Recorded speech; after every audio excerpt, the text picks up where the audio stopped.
आज़ाद कश्मीर और दुनिया भर में देखने वालों को असद अली बलोच का सलाम। अनटोल्ड स्टोरीज़ में आज हम आपको बताने जा रहे हैं कि तसव्वुफ़ मीर कौन है। आइए जानते हैं तसव्वुफ़ से उनकी ज़िंदगी की कहानी, उन्हीं की ज़बानी। सबसे पहले तसव्वुफ़ बहुत शुक्रिया कि आपने हमें वक़्त दिया। तसव्वुफ़ ये बताइएगा कि अपनी इब्तदाई ज़िंदगी के मुतल्लिक थोड़ा बहुत बताइए कि आपने अपनी इब्तदाई तालीम कहाँ से हासिल की और आपकी एजुकेशन क्वालिफ़िकेशन क्या है? अ, बहुत शुक्रिया असद। सबसे पहले आपका शुक्रिया अदा करता हूँ कि आपने जो है मुझे मौका खुशामदीद। दिया।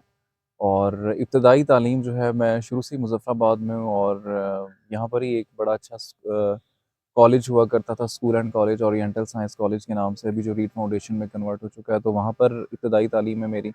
और फिर कुछ अरसा जो है मैंने डिप्लोमा किया था सिविल इंजीनियरिंग का। और क्योंकि मुझे शुरू से मीडिया का शौक था, तो उसके बाद फिर मैंने मीडिया जॉइन कर लिया था। और फिर जो बाकी की तालीम है वो मैंने कुछ अर्सा मैं बाहर गुज़ार कर आया हूँ 2 साल यूएई में।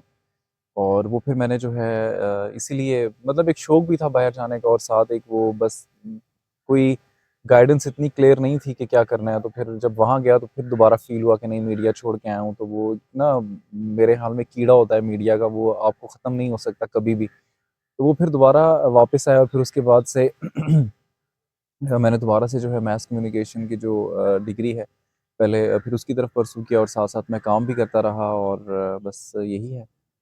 अच्छा ये बताइएगा आपने जैसे कहा कि आपको मीडिया फ़ील्ड का शौक था, तो ये शौक कैसे हुआ आपको? ये शौक इस तरह से हुआ कि शुरू से ये था कि टीवी पे ड्रामास देखते थे, तो वो एक शौक था कि ड्रामास में जो है काम करें, लेकिन कोई सिमत का इस तरह से तयन नहीं था। तो एक हमारे नेबर ही हैं वो, जब एजेके टीवी लॉन्च हुआ था, पीटीवी का जो एजेके सेंटर है अर्थक्वेक से पहले, तो वो वहाँ पर काम किया करते थे। तो क्योंकि वो नेबर थे और 1-2 साल ही मुझसे बड़े थे और वो छोटे बच्चों का प्रोग्राम करते थे तब। तो बड़ा एक वो शौक तब डेवलप हुआ था कि करें। लेकिन ये कि तब सच्ची बात है कि उम्मीद नहीं थी कि इस फ़ील्ड में आएँगे तो कोई रख लेगा। तो फिर एक दोस्त है, उन्होंने जो है रिकमेंड किया। फिर यहाँ पर तब सिटी न्यूज़ हुआ करता था, फ़िदा हुसैन साहब मेरे उस्ताद अभी भी जो है वो मेरे उस्ताद ही हैं। और बस उनकी तरफ हम गए और उन्होंने फिर हमें मौका दिया और अल्हम्दुलिल्लाह फिर इस सफ़र का आगाज़ हुआ। अच्छा आपकी जो एक मेजर पहचान है वो रेडियो की वजह से है और आपकी आवाज़ जो है वो हम तमाम सुन चुके हैं और हम तमाम उसके बड़े बहुत बड़े मदाह हैं। बहुत शुक्रिया। तो ये बताइएगा कि रेडियो पर कैसे आए और एक आरजे के लिए आप क्या कहेंगे कि कैसे एक आरजे अपने आप को निखार सकता है? रेडियो पे हंगामी तौर पे ही आया हूँ मैं, क्योंकि मुझे टीवी का शौक था और मुझे सच बात है कि पता भी नहीं था कि मेरी आवाज़ में अच्छी है, ये इसको एनहांस किया जा सकता है। तो फिर ये हुआ कि जिस वक़्त प्रोग्राम शुरू किया था ऑन स्क्रीन, तो उसमें भी कुछ लोग आके ना बताते थे कि आपकी आवाज़ और आपकी टोन जो है वो आरजेज़ की तरह की है। लेकिन ख़ैर तब भी कोई इतना इंटरेस्ट नहीं था। फिर एक दफ़ा एक इंटरव्यू दिया था मैंने एजेके रेडियो पे ना, और वो एक दोस्त थे। तो वहाँ पर एक ख़ातून थी, वो मुझे मिली, उन्होंने कहा कि आपकी आवाज़ बहुत अच्छी है, आप फलाँ-फलाँ तलफ़्फ़ुज़ दुरुस्त करें, ये करें, वो करें, तो बल्कि जाते हुए ऑडिशन भी दे के जाएँ। ख़ैर वहाँ पे ऑडिशन भी दिया, लेकिन फिर उसको दोबारा मैंने फ़ॉलो अप नहीं किया। और यहाँ पर एक एफ़एम लोकली अभी भी चल रहा है 105.4, तो वहाँ पर बस दोस्त है कि उनको मैंने कहा कि मैंने जाना है, उन्होंने फिर मुझे वो वहाँ पर हम गए और प्रैक्टिस जो है फिर वहाँ पे स्टार्ट की मॉर्निंग शो के तौर पे। 2 घंटे का शो हुआ करता था। अल्हम्दुलिल्लाह लिसनर्स भी साथ जुड़ गए, क्योंकि जब आप मेहनत से कोई काम कर रहे होते हैं ना, तो अल्लाह ताला फिर आपको ज़रूर उसका फल अता करता है। और मोहसिन सयाब साहब हैं रेडियो पे, उन्होंने बड़ी हेल्प की मेरी। और वो प्रैक्टिस ये था कि वो कहते थे कि आप ये शो पूरा रिकॉर्ड हम क्योंकि करते ही हैं रेडियो पे, तो ये आप साथ लेकर जाएँ और रात को इसको सुना करें, अपनी गलतियाँ खुद निकालें ना। उन्होंने कभी कोई गलती इस तरह निकाली नहीं। तो वो फिर हम लेके जाते थे, रात को सुनते थे खुद, फिर खुद एनहांस करते गए कि इस तरह बोला, ये टोन थोड़ी धीमी है, ये बीजीएम के साथ नहीं जा रही, ये वो करते-करते तो फिर अल्हम्दुलिल्लाह कुछ अरसा लगता है। पहले तो आपको अपना अंदाज़ एनहांस करना पड़ता है, और जब जहाँ तक आप वॉइस का पूछ रहे हैं, तो वो प्रैक्टिस से खुद ही एनहांस हो जाती है। आपके पास जब मौके होते हैं, अब जब आप ऑन स्क्रीन होते हैं, आप अगर घर में भी प्रैक्टिस करते हैं, रिकॉर्ड करके बार-बार सुनते हैं, तो उसमें आपके पास ये ऑप्शंस होते हैं कि आप कभी भी ये मत समझें कि आप हरफ़े आखिर हैं, आपसे अच्छा कोई नहीं है, या आप बस जो है जितना सीख लिया वो इनफ़ है आपके लिए। अभी तक जो है आप, बल्कि मेरे दोस्त भी हैं, भाई भी हैं, अभी भी जब कोई वर्ड मुझे प्रोनाउंस करना शायरी में नहीं आता, तो आपको पता है कि मैं ऐसे है। आपको मैसेज करता हूँ और पूछता हूँ जी इसको किस तरह पढ़ते हैं। तो ये ऐसा नहीं होता कि सबको सब कुछ आता है, आपने वक़्त के साथ सीखना होता है और सीखने का मरहला कभी भी ख़त्म नहीं होता। अच्छा ऑन कैमरा लाइफ़ और ऑफ द कैमरा लाइफ़ दोनों एक तरह से हम समझते हैं कि हुँ, एक अलग लाइफ़ होती है और एक अलहदा ऐसा ही है। तरीके से आप लेकर चलते हैं। तो कोई ऐसा फ़ैन मोमेंट बताएँ ऑफ द कैमरा जो आपके साथ हुआ हो आपकी ऑन द कैमरा पर्सनैलिटी की वजह से? मुझे रेडियो की वजह से ज़्यादा लोग जानने लगे हैं और रेडियो का मैं आपको बताता हूँ, फिर टीवी का भी बताऊँगा। अभी टीवी वाला अभी रिसेंटली हुआ है। अच्छा, रेडियो का यहाँ पर एक ब्रांड है फूड का, वहाँ पर मैं गया तो उनसे मैंने कोई बात वगैरह की। मैंने कहा जी, उन्होंने मेरा नाम लिया ना, उन्होंने कहा जी तोशी भाई आप जो है तो मैंने कहा आप मुझे जानते हैं? तो उन्होंने मुझे कहा जी, जी आपको कौन नहीं जानता। अच्छा, मेरा एक शुरू से इश्यू रहा है कि जिसका मैं समझता हूँ कि एक मुझे फ़ायदा ही हुआ है कि हम, वरना ना थोड़ा-सा गुरूर इंसान में आ जाता है कि मुझे घर में कभी किसी ने नहीं सुना, ना फ्रेंड्स में कभी किसी ने ऐसे ही है। सुना है और कभी फ़ील ही नहीं हुआ कि भाई हम कुछ कर रहे हैं बाहर ना। तो जब कोई हमें पहचानता है तो मुझे बड़ी हैरत होती है कि अच्छा ये मुझे जानता है। तो मेरे ख़्याल में जितना आप डाउन टू अर्थ रहेंगे उतना आपके लिए फ़ायदा है। तो वो एक बड़ा डिफरेंट था। और टीवी का भी अभी हुआ है, मैं केटू टीवी पे काम कर रहा हूँ तो नीलम में गया था तो वहाँ पर एक बुज़ुर्ग हैं, वो हमेशा ही मुझसे मिलते थे। मेरे एक फ्रेंड है, उनके साथ मैं अक्सर नीलम जाता हूँ।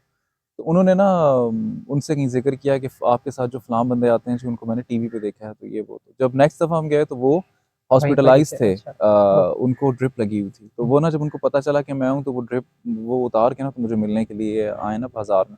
तो वो मेरे लिए एक बहुत बड़ा फ़ैन मोमेंट था। फिर वो घर लेके गए, उन्होंने खाना खिलाया, फिर हमने तस्वीरें साथ क्लिक की।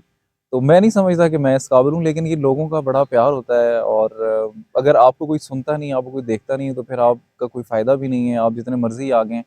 तो वो आपका इख़लाक़ भी बड़ा मैटर करता है। एक दफ़ा तो आपको जिसने स्क्रीन पे देख लिया या आपके साथ रेडियो पे आपको सुन लिया, वो तो ठीक है, लेकिन उसको अपने साथ चलाते रहना आपके इख़लाक़ के ऊपर डिपेंड करता है, तो वो भी बड़ा मैटर करता है।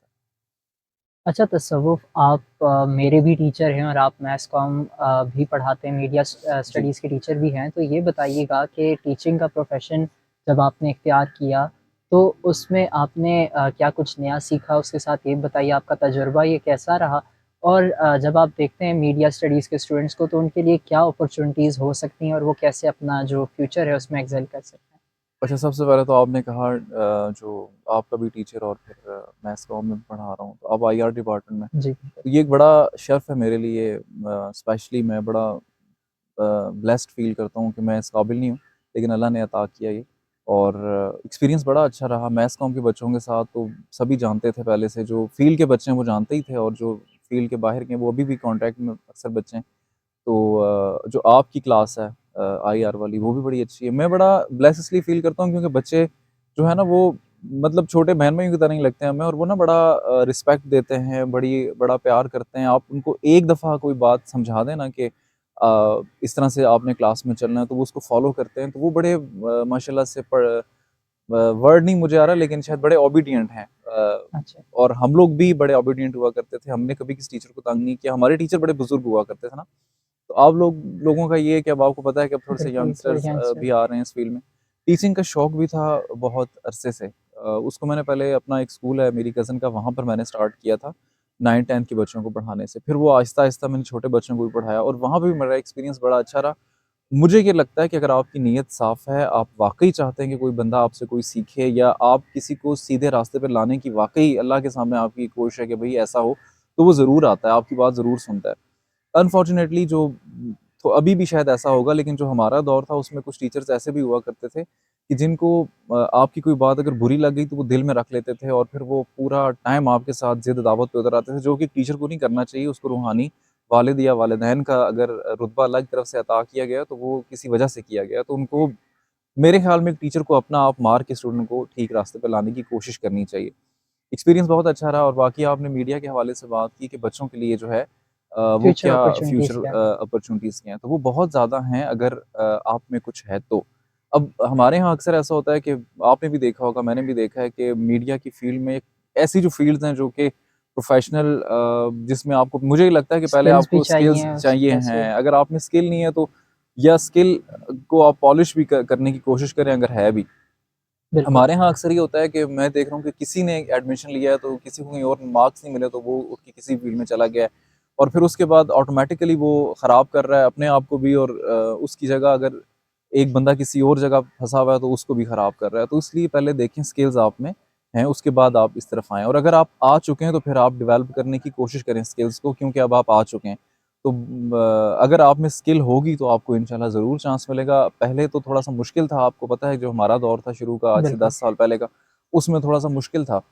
अब बहुत ईज़ी हो गया है क्योंकि अब चैनल्स बहुत ज़्यादा प्लेटफ़ॉर्म्स बहुत हैं हैं आपके और उसके पास। साथ-साथ आप सोशल डिजिटल मीडिया है आपके लिए, अगर आप में कुछ होगा तो आपको चैनल्स खुद ही उठा लेंगे। ऐसे ही। तो मतलब अपने आप पे काम करें, ग्रो हों और कोशिश ये करें कि अगर कोई सिखा रहा है तो उससे सीखें। अपने आप को ये मत समझें कि बस आपको जो कुछ आता है आपको ही आता है और आपको बहुत कुछ आता भी होगा लेकिन हर रोज़ जो है ना कुछ नया सीखना चीज़ें चाहिए। चेंज हो रही हैं जी, तो आपको नया ज़रूर सीखना चाहिए।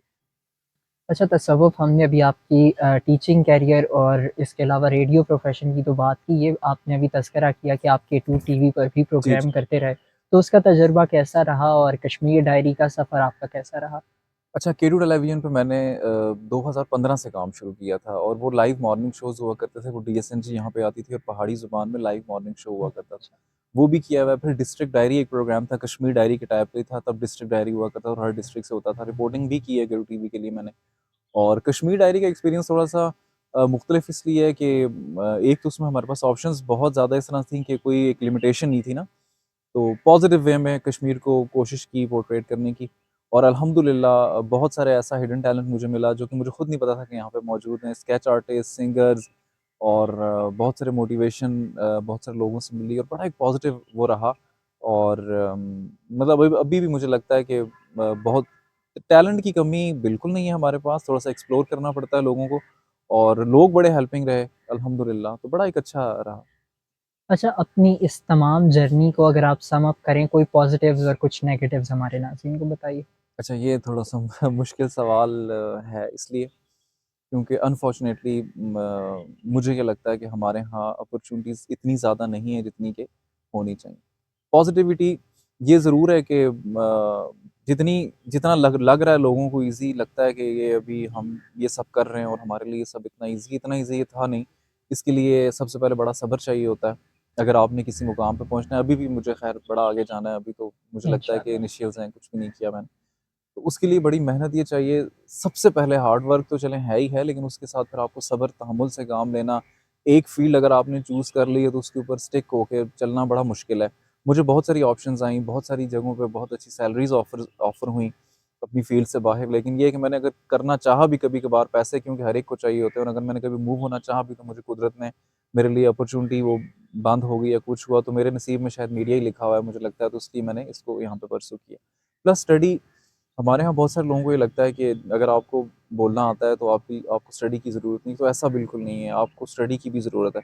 प्लस बहुत सारे लोगों को ऐसा लगता है कि मैथ कॉम जो कर लेता है तो वो आके एंकर बन जाता है, ऐसा नहीं होता। मैथ कॉम आपको एंकर नहीं बनाता, वो आपको टेक्निकल चीज़ें ज़रूर सिखाता है। लेकिन अगर एक स्क्रीन पे आपने आना है, अपनी वॉइस को आपने एनहांस करना है, रेडियो पे काम करना है, तो उसके लिए आपको अपने ऊपर अलग से खुद काम करना पड़ता है। एक तो ये ख़ैर आप पॉज़िटिव और नेगेटिव मेरे बारे में पूछ रहे थे, तो वो बस ये सब फिर मैंने खुद से सीखा। पॉज़िटिव ये ज़रूर है कि अल्हम्दुलिल्लाह जो यूनिवर्सिटी में मैं जब गया हूँ तो मुझे फ़ील आई है कि बच्चे बड़ा रिस्पेक्ट कर रहे हैं, सब लोग जानते हैं अल्हम्दुलिल्लाह मुज़फ़्फ़राबाद में।